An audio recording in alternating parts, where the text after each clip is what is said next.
तो दोस्तों आज मैं एक्सप्लेन करने वाला हूँ नेटफ्लिक्स के ऊपर रिसेंटली रिलीज करी गई एक बहुत ही बेहतरीन फिलिपिनो फोक हॉरर फिल्म को, जिसका नाम है पोस्ट हाउस। ये मूवी जो है वो इंग्लिश सबटाइटल्स के साथ अवेलेबल है, अब जाकर जरूर देखना। मूवी काफी इंटरेस्टिंग है और ये एक ऐसी श्रापित सच्ची घटना पर आधारित है जो कि फिलीपींस में वाकई में हुई थी, और ये जो फोकलोर है वो भी रियल में फिलीपींस में एग्जिस्ट करता है। उम्मीद करता हूँ कि आपको ये मैनानंगल एंटिटी के ऊपर बेस्ड मूवी पसंद आएगी। और रिसेंटली मैंने भय सीरीज को एक्सप्लेन किया है जो कि गौरव तिवारी की सच्ची घटना के ऊपर आधारित है। इनके सबने मिस कर दिया है, जाकर देख लीजिए, link is in the description and pinned comment. तो चलिए अब बिना किसी देरी के चलते हैं सीधा वीडियो की तरफ।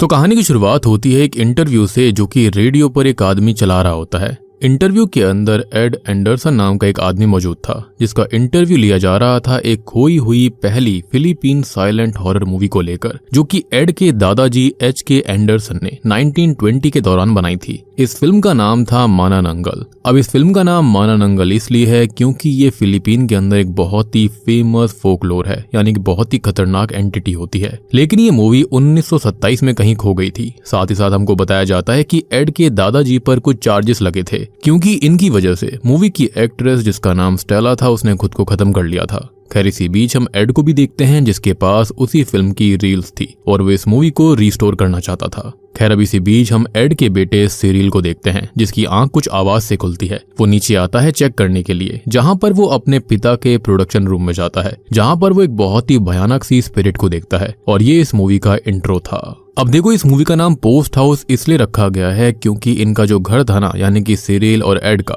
वहां पर ये लोग मूवी वगैरह एडिट किया करते थे, तो इसलिए इसको पोस्ट हाउस कहा गया है। खैर कहानी अब आगे बढ़ती है जहां पर हम सिरिल को देखते हैं जो कि अब काफी बड़ा हो चुका है, और अब सिरिल की एक बेटी भी है जिसका नाम रिया होता है। अब मैं थोड़ा सा आपको एंडरसन परिवार के बारे में समझाना चाहूंगा। तो ये परिवार पूरी तरह से फिल्म मेकिंग से जुड़ा हुआ है, यानी कि जनरेशन से एंडरसन मूवी बनाते आ रहे हैं। लेकिन सिरिल जो है वो फिलहाल एडिटर है, मूवीज पर काम नहीं करता। वो मूवीज को छोड़कर कमर्शियल एडिटिंग का काम करता है और अभी वो एक कमर्शियल को ही एडिट कर रहा होता है। लेकिन दिक्कत ये थी कि इसी बीच कुछ एरर आना शुरू हो जाते हैं और ये एडिटिंग कंप्लीट नहीं हो पाती, और इस चीज का इल्जाम सिरिल जो होता है वो अपने जूनियर जेफ पे लगा रहा होता है कि उसने ठीक से काम नहीं किया है या फिर कुछ तो गड़बड़ करी है। लेकिन अल्टीमेटली ऐसा बिल्कुल भी नहीं था। सीन यहाँ पर ये था कि वो अपने एडिटर यानी कि जूनियर को ये काम देना ही नहीं चाहता था और इसी वजह से उसे ये काम ड्रॉप करना पड़ता है। लेकिन उसकी क्लाइंट का उसके ऊपर दबाव ये था कि कल तक उसे इस प्रोजेक्ट को किसी तरह भी कंप्लीट करना होगा, और उसकी क्लाइंट ये भी कहती है कि उसे जेफ के ऊपर भरोसा करना चाहिए, और अगर वो इस काम को नहीं करना चाहता या फिर उसके ऊपर कोई प्रेशर है तो वो अपने जूनियर पर भरोसा कर सकता है। लेकिन क्लियरली हम देख सकते हैं कि सिरिल जो था वो किसी और के ऊपर भरोसा करना नहीं चाहता था।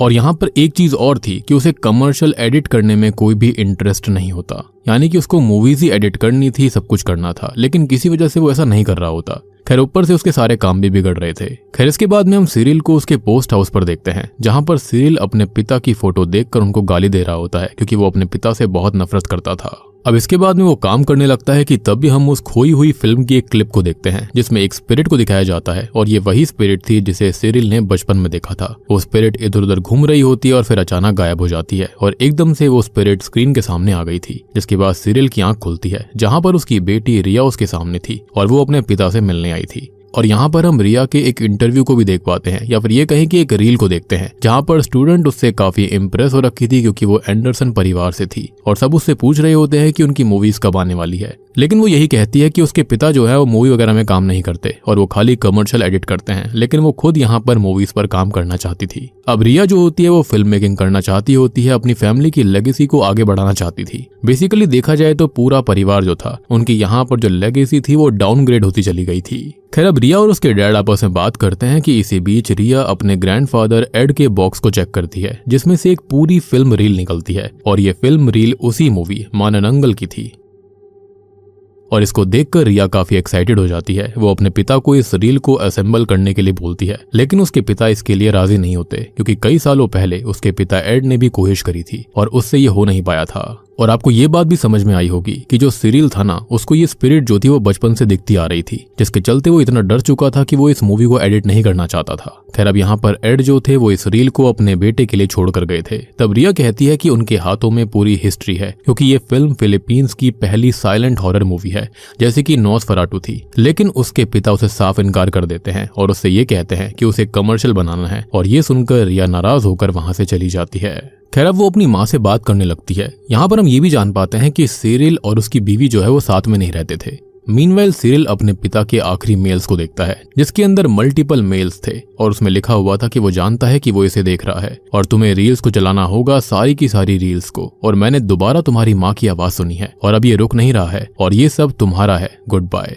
बेसिकली ये सारी मेल्स उसी रील्स के बारे में थी। अब यहाँ पर हमें कुछ चीजें और पता चलती हैं। दरअसल एड को मरे हुए ज्यादा वक्त नहीं बीता था और हमको ये भी पता लगता है कि एड कैसे खत्म हुआ। यहाँ पर सिरिल एक आर्टिकल देखता है जहाँ पर नैशविल में एक आदमी की लाश मिली थी जिसने खुद को खत्म कर लिया था, लेकिन हैरान कर देने वाली बात ये थी कि वहां से कोई भी खुद को खत्म करने वाला नोट नहीं मिला था और ये खुद को खत्म करने वाला इंसान कोई और नहीं बल्कि एड ही था। और उसकी बॉडी के पास हम उसी रील को भी देख पाते हैं और मरने के बाद ये सारी रील सिरिल के घर पर कोरियर करवा दी गई थी। आर्टिकल से हमको ये पता लगता है कि एड ने कई सालों पहले अपनी बीवी को खत्म कर दिया था और इसी वजह से सिरिल अपने पिता से नफरत करता था। अब दूसरी ओर हम रिया को देख पाते हैं जो कि अपनी माँ से बात कर रही थी और उसकी माँ उसे अपने साथ रहने के लिए बोल रही होती है और वो अक्सर उसके पिता यानी कि सिरिल से उसे दूर रहने के लिए बोला करती थी। लेकिन रिया को उसके डैड की कंपनी काफी पसंद थी। तब उसकी माँ उसको ये कहती है कि वो अपने डैड पर नजर रखे और वो यहाँ पर शराब पीने न लग जाएं। जिसके बाद वो पोस्ट हाउस में जाती है जहाँ पर रिया को कोई भागते हुए दिखता है। ये देखकर वो काफी हैरान हो गई थी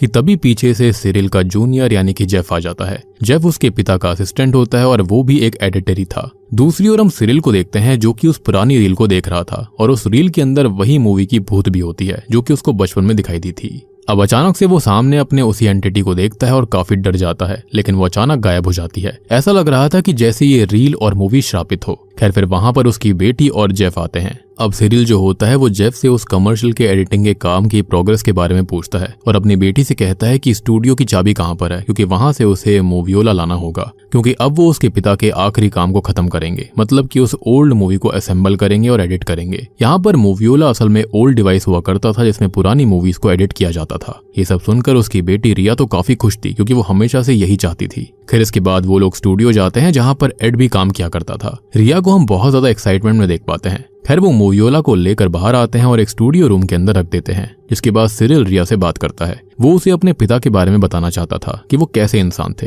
लेकिन अचानक से वो कुछ सोचकर रुक जाता है। तभी हमको एक फ्लैशबैक दिखाया जाता है जहाँ पर उसी एंटिटी ने उसकी माँ का सर पकड़ा हुआ था और ये सब सिरिल ने खुद देखा था। लेकिन ये बात काफी पुरानी थी इसलिए उसको कुछ भी ठीक से याद नहीं होता। मतलब हो भी सकता है कि एड ने अपनी बीवी को नहीं मारा होगा यानी कि सिरिल की माँ को, और हो भी सकता है कि शायद उस एंटिटी ने ऐसा किया होगा। खैर इसके बाद सिरिल और रिया दोनों मन लगाकर काम करने लगते हैं। बाप बेटी दोनों काफी मेहनत कर रहे होते हैं और वो एडिटिंग का काम भी शुरू कर देते हैं जिसमें रिया काफी जुटी हुई थी अपनी पूरी ताकत से। जिसके बाद रिया जितनी भी फिल्म एडिट हुई है उतनी फिल्म को देखने लगती है क्योंकि ये एक साइलेंट फिल्म थी नॉसफेराटू क्लासिक फिल्म की तरह, और इसलिए इस फिल्म में किसी ने कुछ नहीं बोला था और सारा खेल यहाँ पर एक्टिंग का था। खैर अब रिया इस फिल्म को देख रही होती है कि तभी उसके पिता सिरिल भी आकर उस मूवी को देखने लगते हैं। लेकिन तभी इसी बीच उस एंटिटी की एंट्री होती है जिसको देखकर सिरिल काफी अनईजी फील करने लगा था। वो थोड़ा सा परेशान हो गया था। उसकी बेटी उनसे पूछती भी है कि क्या हुआ। तब वो ये कहते हैं कि वो इसकी एक क्लिप को फोन में रिकॉर्ड करके उसे भेज दे और वो इस क्लिप को वेरीफाई करने के लिए अंकल रुवेल के पास भेज देंगे। अंकल रुवेल सिरिल के ही अंकल थे और उन्हें भी ये मूवी देखनी थी।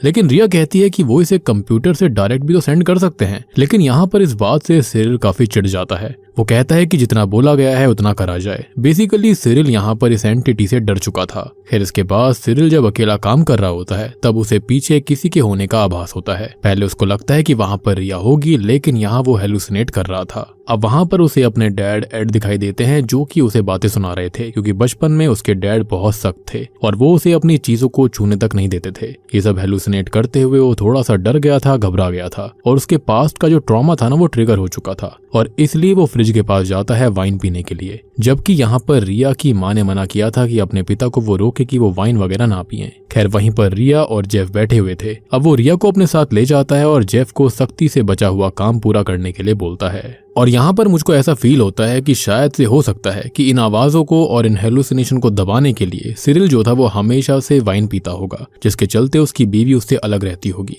हो सकता है कि वो अपनी बीवी को अब्यूज भी करता हो। और जिस तरह से सिरिल इस मूवी को देखते हुए काफी पागल सा हो चुका था और उसको यहाँ पर डर भी लग रहा था, तो हो सकता है कि उसके पिता के साथ भी सेम चीजें होती होगी और इसी के चलते वो अपने बेटे सिरिल को डांटते होंगे। सेम चीज यहाँ पर सिरिल भी कर रहा था, उनके जैसा बनता जा रहा था। बेसिकली ये मूवी आपके दिमाग पर असर डालती थी। एनीवेज अब दोनों बाप बेटी फिल्म को देखने लगते हैं, लेकिन फिल्म के अंदर उसकी एंडिंग जो थी वो मिसिंग थी। ये देखकर सिरिल थोड़ा सा चिंता में आ गया था। वो अपनी बेटी से पूछता है कि क्या उसने सारी क्लिप्स को ठीक से अनबॉक्स किया था, जिस पर वो हाँ बोलती है, लेकिन फिर वो चली कहाँ गई, यानी कि एंडिंग गायब कैसे हो गई थी। सिरिल उन बची हुई एंडिंग रील्स को ढूंढने लगता है कि इसी बीच रिया से एक इक्विपमेंट टूट जाता है। ये देखकर सिरिल रिया पर बहुत गुस्सा हो गया था, बिल्कुल अपने पिता की तरह। इस रील मूवी का उसके दिमाग पर बहुत ही नेगेटिव इफेक्ट पड़ रहा था, जैसा कि उसके पिता के साथ भी होता था, और ये साफ साफ दिखाई दे रहा होता है। और तब जाकर कहीं ना कहीं सिरिल को एहसास होता है कि उसके पिता के साथ क्या हो रहा था। खैर यहाँ पर वो रिया को दूसरा पार्ट लेने के लिए भेजता है, और उसका ऐसा बर्ताव देखते हुए रिया भी हैरान थी कि आखिरकार अचानक उसके डैड को हो क्या गया है, और पहले वो ऐसे नहीं करते थे। इसके बाद रिया उस दूसरे पार्ट को हर जगह ढूंढने लगती है। अब इसी बीच दूसरे पार्ट को ढूंढते वक्त उसके ऊपर वही मैन एंड एंगल मूवी की एंटिटी गिरती है, जो कि असल में एक प्रॉप था। लेकिन इसको यहाँ पर होना ही नहीं चाहिए था, क्योंकि ये कई सालों पहले की मूवी में इस्तेमाल हुई होगी। तभी वहाँ पर सिरिल आता है और रिया को कहता है कि उसे इतनी देर क्यों लग रही है, और पार्ट को बनाने लग गई है क्या वो। तब रिया उसे वो प्रॉप दिखाती है, जिसको देखकर वो भी हैरान था, क्योंकि यहाँ पर इसे होना ही नहीं था। लेकिन इसके बावजूद वो उसको इग्नोर कर देता है और दोबारा अपने काम में लग जाता है। अब यहाँ पर ये जो मैन एंड एंगल है वो असल में एक क्रीचर है, और ये फिलीपींस फोकलोर का हिस्सा है। और यहाँ पर माना जाता है कि ये एक ऐसी एंटिटी होती है जो कि रात में निकलती है, और इसका ऊपर का हिस्सा और नीचे का हिस्सा अलग अलग हो सकता है। जैसे कि क्रासो होता है ना, बिल्कुल थाईलैंड फोकलोर एंटिटी जो है, बिल्कुल उसी तरह की ये होती है। बस यहाँ पर ये बात है कि इसके विंग्स भी होते हैं। खैर अब यहाँ पर इनको ये मिसिंग क्लिप मिल गई थी और वो उसे रेडी करने में लगे हुए थे कि तभी वहाँ पर जेफ आ जाता है, जिसकी अभी भी क्लाइंट से बात हुई थी और उसे काम चाहिए था कॉमर्शियल वाला जल्दी से जल्दी। लेकिन सिरिल जो था वो किसी और काम में व्यस्त हो रखा था। तब जेफ कहता है कि उसे क्लाइंट को रिपोर्ट देनी होगी, और यहाँ सिरिल उसके ऊपर भी भयानक भड़क जाता है और उसको उल्टा सीधा सुनाने लगता है। तब यहाँ पर रिया आकर उसे शांत करती है।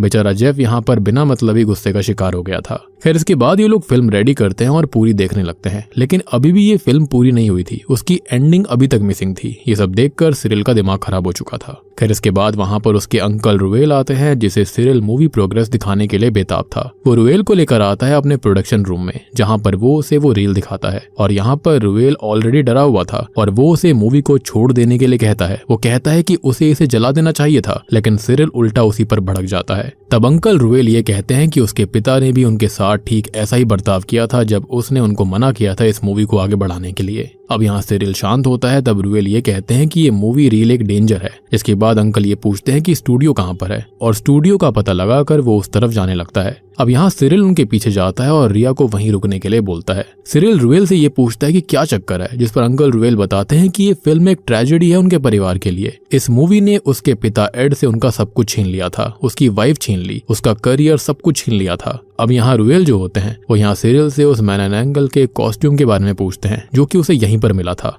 मतलब कि अंकल रुएल को ऑलरेडी उस प्रॉप कॉस्ट्यूम के बारे में पता था, लेकिन वहां पर ढूंढने पर वो कॉस्ट्यूम गायब हो चुकी थी। अब दूसरी ओर रिया उस मूवी की हिस्ट्री के बारे में पता लगाने की कोशिश करती है। उसको एक आर्टिकल मिलता है जिसके अंदर काफी कुछ लिखा हुआ था। उसमें लिखा था जो इस मूवी की एक्ट्रेस स्टेला थी वो 41 साल की थी और वो एक साइकोटिक इंस्टीट्यूट में मृत पाई गई। इन्वेस्टिगेटर्स ने इसको खुद को खत्म करने वाला केस बताया था, लेकिन हैरान कर देने वाली बात ये थी कि उसने एच.एन. एंडरसन पर अब्यूज के चार्जेस लगाए थे, और चार्जेस लगाने के बाद में उसकी मौत जो थी 3 दिन बाद हो गई थी। मतलब कि कोई ना कोई कनेक्शन जरूर था स्टेला और एंडरसन के बीच में।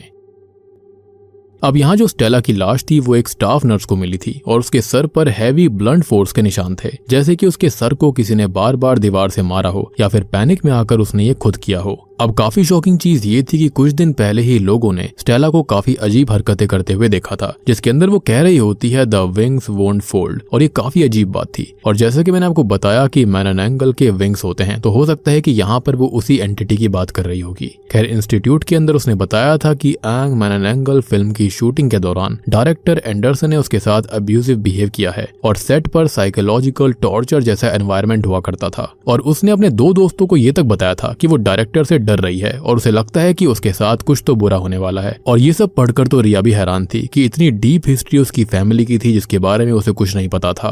अब तभी दूसरी ओर रुएल और सिरिल अलग अलग होकर उस कॉस्ट्यूम को ढूंढ रहे थे कि इसी बीच लाइट चली जाती है। अंकल रुएल सिरिल को ढूंढने लगते हैं, लेकिन तभी उनके सामने मैलन एंगल आ जाती है जो कि ओरिजिनल मैलन एंगल थी, जिसको देखकर वो डर जाते हैं। लेकिन यहाँ पर ये एंटिटी उसे रिएक्ट करने का मौका नहीं देती और वहीं मौत के घाट उतार देती है। अब दूसरी ओर रिया एक वीडियो देखती है जिसमें स्टेला का इंटरव्यू था और स्टेला ने उस इंटरव्यू के अंदर वही कॉस्ट्यूम पहना हुआ था। उसके अंदर वो कह रही थी कि एंडरसन ने उसकी जिंदगी खराब कर दी है, उसने उसे बर्बाद कर दिया है और इसका भुगतान उसके पूरे ब्लड लाइन को करना पड़ेगा। माइट भी हो सकता है कि उसने उसके साथ संबंध बनाया होगा और बाद में उसके साथ शादी वगैरह करने के लिए, साथ रहने के लिए मना कर दिया होगा। खैर अब यहाँ स्टेला उसकी एंटायर ब्लड लाइन को श्राप देती है और एंडरसन ने जो कुछ भी उसके साथ किया था उसका हिसाब उसे चुकाना होगा और उसकी पूरी ब्लड लाइन को चुकाना पड़ेगा। वो सबको मार डालेगी और वो उससे बचकर नहीं जा सकते। बेसिकली ये मूवी ही श्रापित कर दी थी स्टेला ने, और हो भी सकता है कि शायद वो खुद ही मैलन एंगल बन गई हो, तभी तो उसने विंग्स वोंट फोल्ड वाली बात कही थी। अब इसी बीच वहां पर जेफ आता है और वो रिया से उसके पिता के बारे में पूछता है और अभी उसने उसका सारा काम कर दिया था। बचा कुचा काम सिरिल का था, लेकिन वो उसके साइड प्रोजेक्ट में बहुत बिजी था। जेफ और सिरिल को किसी भी तरह से कल तक कमर्शियल खत्म करना ही था, लेकिन सिरिल अपने काम में बहुत खोया हुआ था और इसलिए जेफ उस रील होल्डर को ही उठाकर ले जाने लगता है और कहता है कि पहले वो अपने पिता से ये कहे कि वो अपना काम निपटा लें और उसके बाद ही वो इसको वापस करेगा। रिया उसे रोकने की काफी कोशिश करती है, लेकिन वो नहीं रुकता और उस रील को अपने साथ ले जाता है। यानी कि जेफ को लग रहा था कि इसी रील की वजह से काम नहीं हो पा रहा था, जिसके चलते वो उसको लेकर गया, लेकिन ये रील तो श्रापित थी, ये बात उसको नहीं पता थी। खैर अब ये सब करते हुए उसे मैलन एंगल भी देख रही होती है। खैर इसके बाद में वहां से वो जाने लगता है, लेकिन तभी जेफ के आगे मैलन एंगल आ जाती है और वो उसके पास धीरे धीरे बढ़ने लगती है। अब मैलन एंगल को देखकर जेफ की हालत बहुत खराब हो गई थी, लेकिन इससे पहले वो कुछ सोच पाता वो उसको भी खत्म कर देती है। मीनवाइल सिरिल अपने अंकल को ढूंढ रहा होता है कि तभी उसे अंकल रुएल की लाश मिलती है, जिसको देखकर वो डर जाता है और प्रोडक्शन रूम में वापस आता है। वो इस बारे में अपनी बेटी को कुछ भी नहीं बताता और जब वो देखता है कि जेफ उसकी रील ले जा चुका है तब वो बहुत गुस्सा करता है और रिया को वहां से भेजने लगता है कि वो अकेला अब ये सब कुछ कंप्लीट करेगा। और यहाँ पर एक काफी जिम्मेदार बाप था, लेकिन अल्टीमेटली यहाँ पर दिखाया जाता है कि ये रील उसका दिमाग खराब कर रही थी।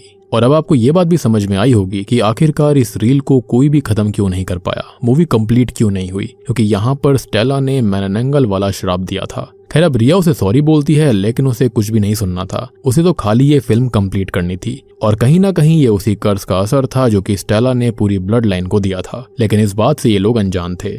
खैर अब रिया जो होती है अपने पिता की हेल्प करना चाहती थी, लेकिन उसके पिता सिरिल उसे वहां से भेजने लगते हैं। उसके पिता का ऐसा बर्ताव देखकर वो भी हैरान थी, वो काफी परेशान हो जाती है, जिसके चलते वहां से चली जाती है। लेकिन इन सब से उसका स्ट्रेस लेवल बहुत हाई हो चुका था। खैर अब रिया घर जाकर अपनी माँ को फोन करती है और उसको सारी चीजें बताती है कि उसके पिता क्या कर रहे हैं, लेकिन यहाँ पर वो कुछ भी नहीं कर पाती और ये सब सुनकर काफी शॉक्ड रह जाती है, क्योंकि ऐसा बर्ताव सिरिल की बीवी ने भी उससे पहले कभी नहीं सुना था। मीनवाइल हम सिरिल को देखते हैं जो कि काफी परेशान हो रखा था कि तभी वो प्रोडक्शन रूम के बाहर किसी को नोटिस करता है और उसको देखकर वो बाहर की ओर जाता है तो वहां पर वही मैलन एंगल थी जिसके नीचे का भाग गायब था। और ये बात मैंने आपको पहले भी बताई थी। वो उसके पीछे जाता है जहां पर वो उसे प्रोजेक्टर रूम में लेकर जाती है जहां पर एंडिंग रील पड़ी हुई थी। वो एंडिंग देखने के लिए बहुत बेसब्र था और यहाँ पर वो उसे मिल जाती है और इसलिए वो एंडिंग को देखने लगता है। लेकिन फिल्म की एंडिंग में शॉकिंगली उसके बचपन वाला रूप होता है जहां पर उसकी माँ खत्म हो चुकी थी और उसके डैड इसका जिम्मेदार सिरिल को ठहरा रहे थे। इसके अंदर वो देखता है कि किस तरह से उसकी माँ को उस मैलन एंगल ने खत्म कर दिया था। ये देखकर सिरिल की हालत काफी खराब हो जाती है।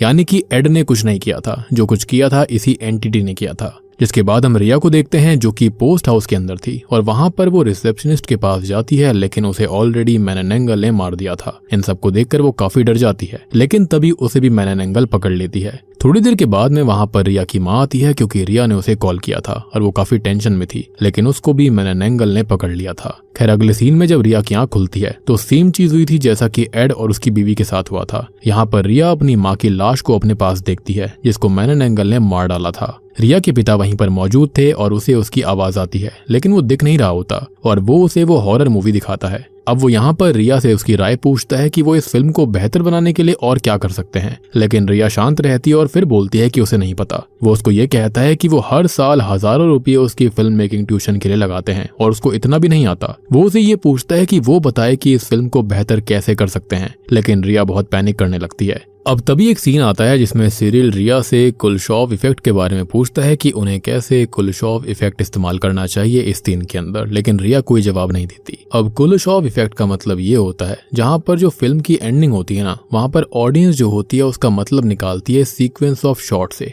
खैर अब ये सब देखकर रिया जोर से चिल्लाने लगती है क्योंकि उसको आजाद होना था, लेकिन तभी स्क्रीन पर मैनन एंगल आती है और इसी बीच प्रोजेक्टर बंद हो जाता है। तब मैनन एंगल उसके सामने आकर उसे स्टैब करने के लिए आगे बढ़ती है, लेकिन यहाँ पर होता यह है कि रिया किसी तरह से मैनन एंगल के डैगर से उसी को स्टैब कर देती है। और जब वो मैनन एंगल का मास्क हटाती है तब मास्क के पीछे उसके पिता निकलते हैं, जिसको देखकर वो बहुत उदास हो गई थी। बेसिकली वो जो प्रॉप था, वो कॉस्ट्यूम जो था, वो यहाँ पर उसके पिता ने पहन लिया था, क्योंकि यहाँ पर मैनन एंगल ने उसे पूरी तरह से पजेस करके रखा हुआ था। अब यहाँ पर उसके पिता सीरियल खत्म होने से पहले ये कहते हैं कि वो इस रील को जला दे, जो कि सेम बात यहाँ पर सीरियल के पिता एड ने कही थी। और अब आपको समझ में आया होगा कि क्यों एड ने यहाँ से दूर जाकर खुद को खत्म किया था, ताकि उसके परिवार पर और सीरियल पर कोई आंच ना आए। खैर यहाँ पर उसके पिता अपना दम तोड़ देते हैं, जिसके बाद रिया जो होती है अपने पिता को गले लगाकर रोने लगती है। अब सीन बदलता है जहाँ पर रिया उन रील्स को जला रही थी। वो रील्स को जलाकर एक जगह बैठ जाती है, लेकिन तभी वो देखती है कि मैनन एंगल फिल्म यूट्यूब पर अपलोड हो रही थी। और ये काफी अजीब बात थी, क्योंकि ये तो उसने किया नहीं था। मतलब कि ये कर्स फिल्म अब लोगों तक भी पहुंच जाएगी, और ये सब कुछ किसी और ने नहीं बल्कि ये किया था उसके ही पिता ने, जो कि पोजीशन में आकर किया गया था। कि मैनन एंगल समझ गई थी कि इस बार रील्स को खतरा है, तो उसने इस बार इस मूवी को यूट्यूब के ऊपर अपलोड कर दिया, यानी कि खुद को ऑनलाइन फैला दिया था, और ये कर्स अब ऑनलाइन फैल चुका था। खैर अब इसके बाद हमें मूवी के आउटरो में बताया जाता है कि मैनन एंगल नाम की फिल्म वाकई फिलीपींस की पहली हॉरर मूवी थी, लेकिन इसकी आज तक एक भी कॉपी नहीं मिल पाई, और ये फिल्म पूरी तरह से कहीं पर खो गई, यानी कि ये मूवी श्रापित वाकई में थी। और बूम, इसी के साथ में ये मूवी यहीं पर खत्म हो जाती है। तो दोस्तों ये थी पोस्ट हाउस फिल्म की कहानी। अब बात करते हैं कुछ चीजों के बारे में। तो सबसे पहले हम मैनन एंगल एंटिटी के बारे में बात करेंगे। तो असल में ये मैनन एंगल एंटिटी स्टेला ही थी। स्टेला पर अत्याचार होने की वजह से स्टेला ने एंडरसन को श्राप दिया था कि उसकी पूरी ब्लड लाइन उसका भुगतान करेगी, और तब से स्टेला उसी रील के अंदर थी एक श्राप बनकर। हो ना हो वो रील हर एंडरसन को आकर्षित करती थी, ताकि उनके अंदर इस मूवी को खत्म करने की इच्छा जाहिर हो सके, और वो कर्स ट्रैप के अंदर फंस जाते थे, और स्टेला फिर उसके बाद उनको आकर मार दिया करती। मैं आपको बताना चाहूंगा कि सीरियल की माँ को भी इसी एंटिटी ने मारा था, और सीरियल के पिता को भी उसी स्टेला ने खत्म करवाया। और लास्ट में हमने जो देखा कि सीरियल मैनन एंगल बन गया था, वो दरअसल स्टेला के जरिए पजेस हो रखा था। बेसिकली ये मूवी एक रिवेंज की तरह थी, जिसमें स्टेला ने मैनन एंगल बनकर उन सबको मार डाला। बेसिकली वो इसी का तो रोल प्ले कर रही थी इस फिल्म के अंदर। लेकिन फिलीपींस में मैनन एंगल एक फोकलोर भी है, और मैनन एंगल फिलिपिनो फोकलोर के अंदर सबसे डरावना और आइकॉनिक क्रासो टाइप क्रीचर है, जिसको खासकर रात और प्रेगनेंसी से जुड़े हॉरर का प्रतीक माना जाता है। इसका असल रूप एक लेडी का होता है, जो कि दिन में बिल्कुल नॉर्मल इंसान जैसी दिखाई देती है, लेकिन रात होते ही उसका शरीर 2 टुकड़ों में बंट जाता है। ऊपर का आधा हिस्सा सर, बाजू, सीना और पूरा टॉर्सो, और अपने नीचे वाले हिस्से से अलग होकर वो अपने बड़े से लेदर वाले पंख निकाल लेता है और हवा में उड़कर शिकार ढूंढने निकल पड़ता है। नीचे का आधा शरीर, जो कि कमर से नीचे होता है, वो जमीन पर छोड़ दिया जाता है और हमेशा किसी डार्क जगह में छिप जाता है। मैनन एंगल अपने शिकार, खासकर से प्रेग्नेंट लेडीज के घर की छत पर आकर वहीं से उनकी बैली में घुसकर फीटस का खून या फिर उनकी जान डायरेक्टली खत्म कर देता है, यानी कि उनकी जान चूस लेता है, एनर्जी चूस लेता है। कई लेजेंड्स में ये भी कहा गया है कि वो स्लीपिंग एडल्ट्स का दिल या फिर लीवर भी खा लेती है। अब इस क्रीचर को रोकने का एक ही तरीका होता है, सुबह होने से पहले उसके छोड़े गए लोअर बॉडी पर सॉल्ट, ऐश, गार्लिक, विनेगर या फिर होली सब्सटेंसेस को लगाकर उसकी जगह को सील कर दिया जाए। और जब ऊपर वाला टॉर्सो वापस आकर अपने लोअर बॉडी से जुड़ने की कोशिश करता है तो वो फिट नहीं होता और क्रीचर सूरज उगते ही जलकर मारा जाता है। यानी कि एक काइंड ऑफ ऐसा क्रीचर है जो कि वैम्पायर और क्रासो का मिक्सचर टाइप का है। और फिलिपिनो फोकलोर के अंदर मैनन एंगल को अक्सर बिट्रेयल, गिल्ट, एब्यूज और फेमिनिटी के हॉरर के रूप में भी देखा जाता है। एक ऐसी लेडी जो कि सोसाइटी के प्रेशर और ट्रॉमा से टूटकर लिटरल मॉन्स्टर बन जाती है, जैसे कि यहाँ पर स्टेला बन गई थी। ये क्रीचर जो है वो सेंचुरीज पुराना है और फिलीपींस के अलग अलग जगह पर इसके मल्टीपल वर्जन्स एग्जिस्ट करते हैं, पर सबका थीम एक ही है। रात को अपने आप को आधा तोड़ देने वाली लेडी जो कि हवा में उड़कर खून चूसने निकल पड़ती है, अपना रिवेंज लेती है जो लोग उसके साथ गलत करते हैं। तो दोस्तों उम्मीद करता हूँ कि अब आपको पोस्ट हाउस मूवी और मैनन एंगल क्रीचर समझ में आ गया होगा। उम्मीद करता हूँ कि आपको फिल्म समझ में आई होगी। और यहाँ पर जो लेडीज के साथ फिल्मों के अंदर अत्याचार वगैरह किए जाते हैं, जो उनका फायदा उठाया जाता है, उन सारी चीजों को भी दर्शाने की कोशिश करी गई है। तो उम्मीद करता हूँ कि आपको फिल्म पसंद आई होगी। पसंद आई है तो वीडियो को लाइक कर दीजिए, चैनल के ऊपर नए हो तो सब्सक्राइब कर लो। तो मैं आप सबको मिलता हूँ अगली वीडियो के साथ में, तब तक के लिए